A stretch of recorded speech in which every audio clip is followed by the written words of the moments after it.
Okay အားလုံးပဲမြင်လာပါခင်ဗျကျွန်တော်ဒီနေ့ပြောပြသွားချင်တာကတော့electric deo တွေပေါ့နော်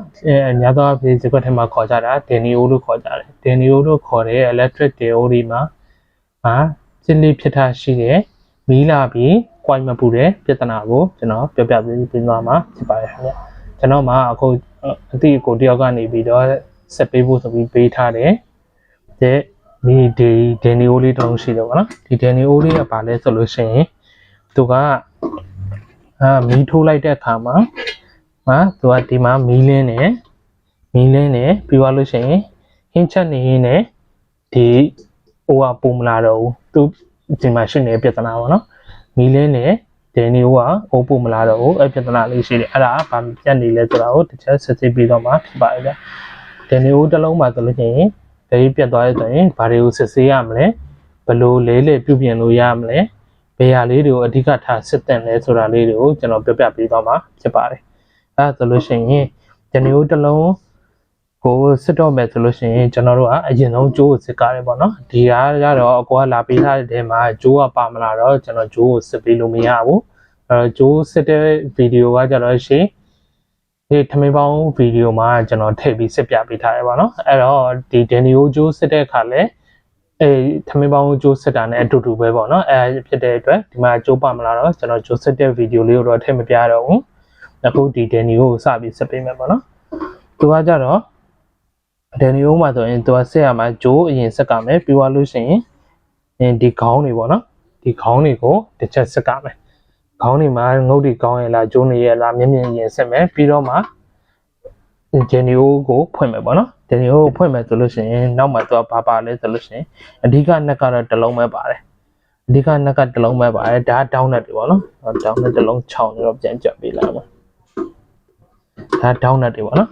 အဓိကDenio ဖွင့်တဲ့အခါမှာနက်တစ်လုံးကပါလဲဆိုဒီအလေရနက်နော်ဒီအလေရနက်ကိုဖြုတ်လိုက်လို့ရှိရင်Denio ကပွင့်ပြီပေါ့နော်အိုးဖွဲ့ပြီးပုံကခုနဲ့တစ်ခုမတူဘူးဗျDenio တွေမှာDenio တွေမှာပုံစံအပြည့်2မျိုးရှိတယ်ပေါ့နော် coin action နဲ့ coin အသေးဆိုပြီး2မျိုးရှိတယ်အဲ့တော့ကျွန်တော်ဒီကောင်ဖွင့်ကြည့်တာပေါ့ဘာ coin လဲဆို okay ဒီလိုဖွင့်လိုက်တဲ့အချိန်မှာဆိုလို့ရှိရင်Denio ကပွင့်သွားပြီပေါ့နော်ပွင့်သွားပြီဆိုရင်Denio ရဲ့ဟာကလွတ်လပ်ကြည့်လို့ရအောင်ဆိုလို့ရှိရင်ကျွန်တော်တို့ဒီခေါင်းလေးတွေကိုဖြုတ်လိုက်မယ်နော်ဒါဆိုလို့ရှိရင်ဒီဟိုမှာတက်ထားတဲ့ခေါင်းပေါ့နော်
တစ်ဖက်ထဲလောက်ရဆိုတော့နည်းနည်းလေးတော့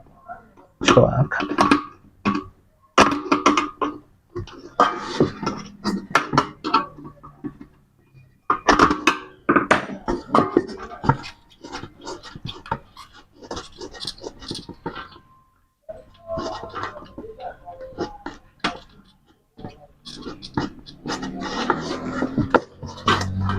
တော့ကေဘယ်လက်ခေါင်းလေးနဲ့တက်ထားလိုက်တယ်အဲ့ခေါင်းလေးကိုဆွဲဖြုတ်ပေါ့နော်ဥမာဘာစက်ကမယ်ဆိုတော့သူကအတွင်းမှာတော့ရှင်းတယ်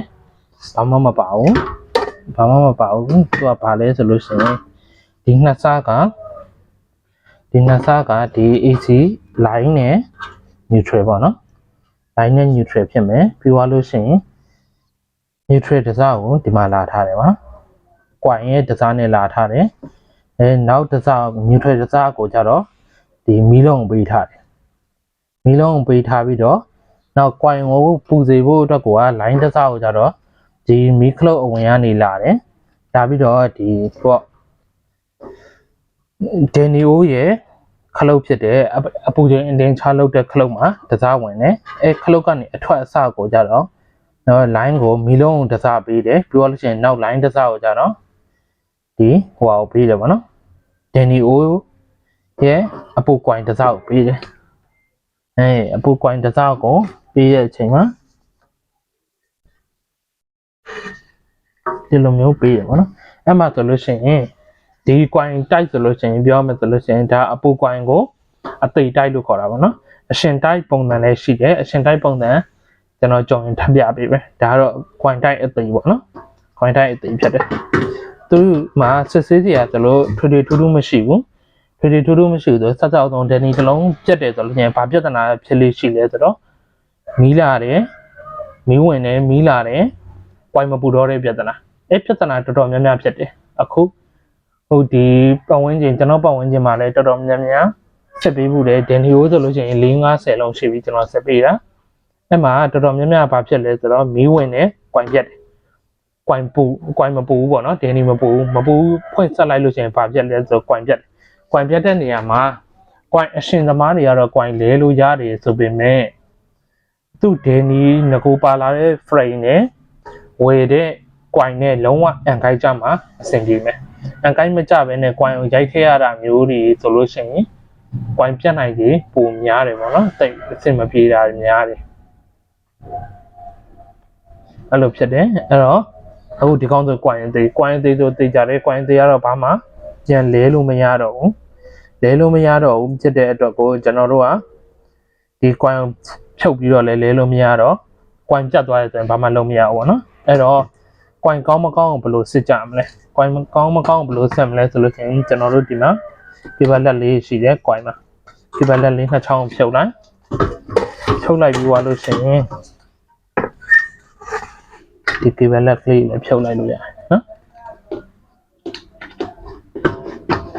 ဟုတ်ပြီဒါဆိုလို့ရှိရင်လွတ်လပ်ဖြစ်သွားပြီဆိုရင်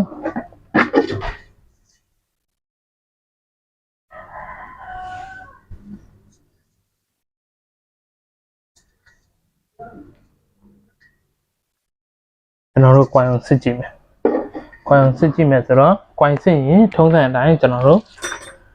မီတာကိုယူရမယ်ပေါ့နော်ကျွန်တော်အများပြောနေတဲ့အတိုင်းအရင်ဆုံးမျက်မြင်စစ်တယ်ပေါ့မျက်မြင်စစ်တဲ့အခါမှာဒီမှာလောင်ထားတဲ့ကြိုးတွေပါညာဘာမှမတွေ့ရအောင်လောင်ထားတဲ့လက္ခဏာပေါ့နော်ကြိုးလောင်ထားတဲ့လက္ခဏာတွေမှာသူ့ရဲ့လက္ခဏာဘာမှမမြင်ရအောင်မမြင်ရတဲ့အတွက်ဒါကမျက်မြင်လောင်ထားတဲ့အရာမရှိဘူးပြဿနာမရှိဘူးမျက်မြင်ပြဿနာမရှိတဲ့အခါမှာကျွန်တော်တို့အခုပစ္စည်းဖြစ်တဲ့မာတီမီတာနဲ့အစိပ်ပိုင်းတစ်ခုချင်းစီကိုစစ်မယ်ဆိုလို့ရှိရင်ဒီကောင်ကွိုင်ကိုအရင်စစ်မှာဖြစ်တဲ့အတွက်ကွိုင်ကဘာနဲ့ဆက်လို့ရလဲဆိုတော့ on screen နဲ့ဆက်မယ် on screen နဲ့ဆိုလို့ရှိရင်ဒီမာတီမီတာမှာဒီမှာ on ဆိုတဲ့တင်ဂီတာလေးရှိတယ်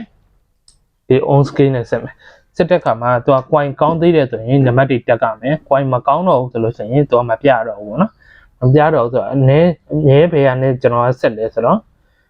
2K ဒါမှမဟုတ် 20K နဲ့စဆက်နော်အဲကြတော့မှအုံးအသေးချာတက်လားမတက်လားသိပြီးတော့မှတက်တယ်ဆိုလို့ရှိရင်ကျွန်တော်တို့ coin ကောင်းတယ်မတက်ဘူးဆိုရင် coin မကောင်းတော့ဘူးနော်ဒီလို connection ရှိရင်တော့ဒီလိုတက်မယ်အုံးကနော်ဒါ 20K နဲ့ထားတာစကိမှာလို့ရှိရင် 2K ပြောင်းလိုက်လို့ရှိရင်ဒီလိုတက်ကိုတက်ကမယ်နော်အဲ့လိုခဏနေတက်ကမယ်โอเคအဲ့ဒါ 20K နဲ့ကျွန်တော်အုံးထောက်ကြည့်နော်ထောက်တဲ့အခါမှာဒီ coin ရဲ့အစနှစ်စကိုထောက်မယ်အခု coin ရဲ့အစနှစ်စကိုထောက်ထားတယ် coin ရဲ့အစနှစ်စကိုထောက်ထားတဲ့အချိန်မှာဒီမှာတစ်ပဲပြတယ်ခဏနေမပြေတော့မတက်တော့အမှန်ဆိုလို့ရှိရင်သူကထောက်လိုက်တာ ਨੇ coin ကောင်းတယ်ဆိုလို့ရှိရင်ဒီလိုမျိုးထောက်လိုက်တာ ਨੇ ဒီလိုခဏနေပြေးရမယ်တက်ကမယ်နော်အုံးစပီးမှာအခုက coin နှစ်စကိုထောက်ထားပေးမယ်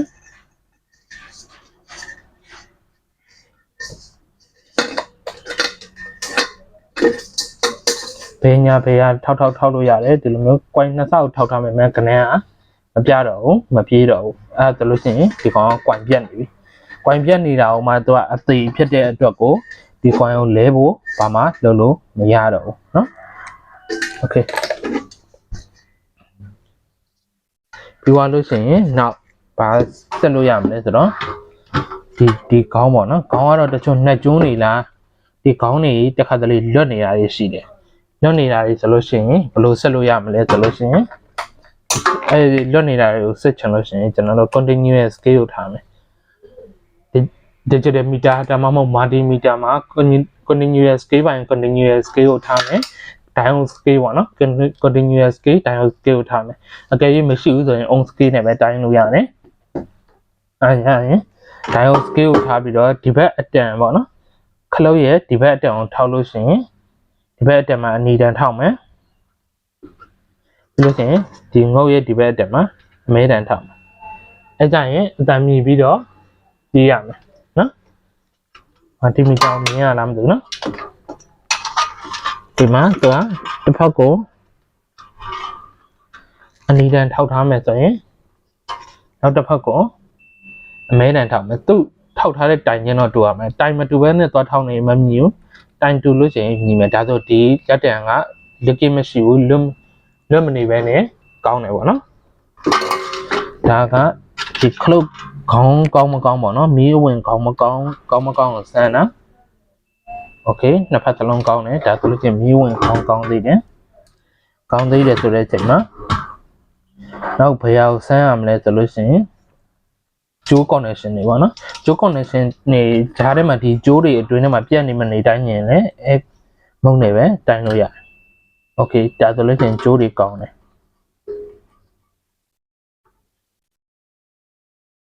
နော်ကျိုးတွေအကုန်လုံးကပြတ်မနေဘူးကျိုးတွေအကုန်ကောင်းတယ်နော်အဲဒီဂျမ်ပါကျိုးတွေပေါ့နော်ဂျမ်ပါကျိုးတွေအကုန်လုံးအကောင်းတယ်โอเคခလုတ်ကိုဆက်မယ်ဆိုရင်ခလုတ်ကိုဆက်တဲ့ခါကျရင်ကျွန်တော်အရင်တစ်လုံးမှာအပူပစ္စည်းလေးတွေမကောင်းတော့တဲ့အလုံးလေးကနေအပူပစ္စည်းလေးဖြုတ်ထားတာရှိတယ်ပေါ့အဲအပူပစ္စည်းလေးဖြုတ်ထားတယ်ကျွန်တော်ပြပေးမယ်ဟုတ်လဲဆိုတော့အနည်းဆက်ကောင်းကြည့်လို့ရအောင်ပေါ့နော်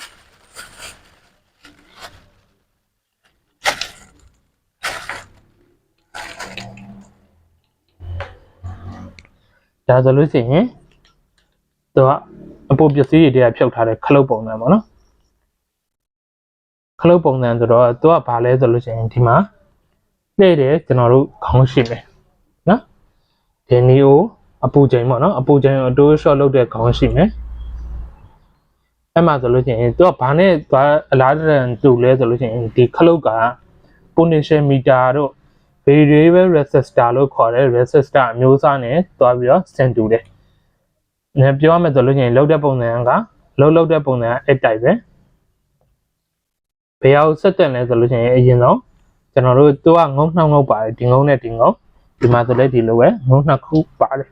ငုံနှစ်ခုပါတယ်ဆိုမှတငုတ်ကဘယ်ရလာလဲဆိုတော့ဒီ AC အဝင်ဘက်က neutral line ဘက်ကနေလာပြီးတော့ဒီမှာတက်ထားတယ်ငုတ်တစ်ခုတက်ထားမယ်နောက်ငုတ်တစ်ခုကတော့အထွက်ပေါ့နော်ဒီကနေထွက်ပြီးတော့သူကဘယ်ကိုသွားမလဲဆိုတော့ coin ကိုသွားမယ်ဆိုတော့ဒီနှစ်ခုရဲ့ကြားမှာသူကအုံးကစားမှာပေါ့နော်အုံးကစားပြီးအုံးများလာလို့ရှိရင်အုံးများရင်များသလိုကျွန်တော်တို့အပူချိန်နည်းသွားမယ်ကောက်တဲ့စီးဆင်းမှုနည်းသွားတဲ့အတွက်အပူချိန်နည်းသွားပြီးအုံးနည်းရင်နည်းသလိုကောက်တဲ့စီးဆင်းမှုများပြီးတော့ coin ကိုပို့ပူစေမယ်သူရဲ့စနစ်ကအဲ့မှာသူကဘာထူးခြားချက်ကလေးပါလဲဆိုဒီ shut time လေးပေါ့နော်သူကတချို့ခလုတ်တွေမှာစောက်ဖွင့်လိုက်တာနဲ့တောက်ဆိုပြီးတော့ပြေးတာလေးရှိတယ်ဒီမှာပေါ့နော်အားလုံးပဲမြင်ရလားဒီနေရာလေးမှာနော်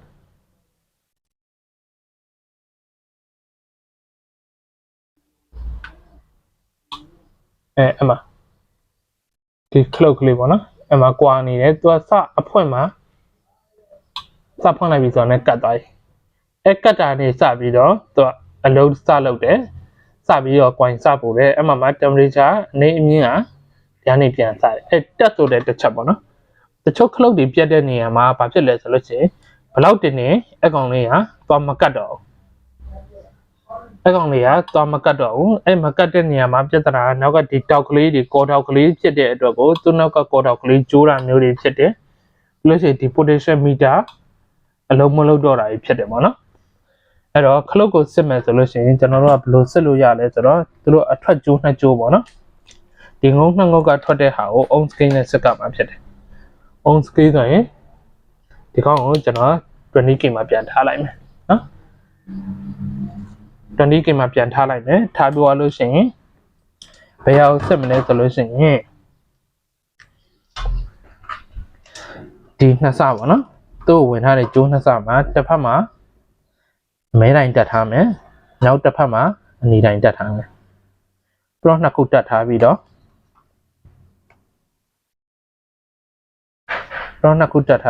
ပိတ်လိုက်နော်ပိတ်လိုက်တဲ့အခါသူကခလုတ်ကိုပိတ်ထားတဲ့အခါမှာဒီမပြတဲ့1ဆိုတဲ့ဟာပဲပြမယ်နော်1ဆိုတဲ့ဟာပဲပြနေမယ်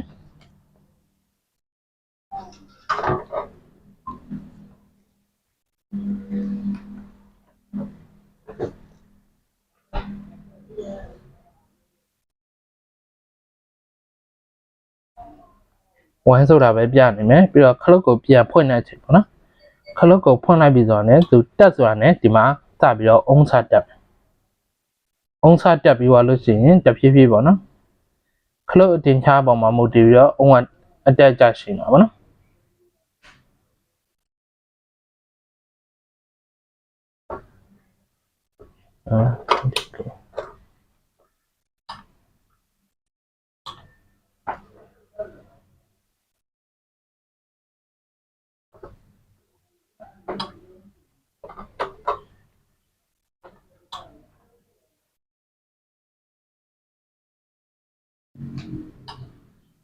သူကအခုစတက်လိုက်ပြီးဆိုလို့ရှိရင်သူကခလုတ်စဖွင့်မှာပေါ့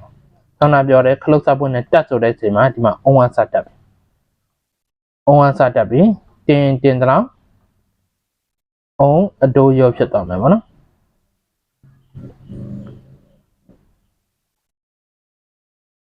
ဒါတော့အုံးအတိုးရောကစားလို့ရမယ်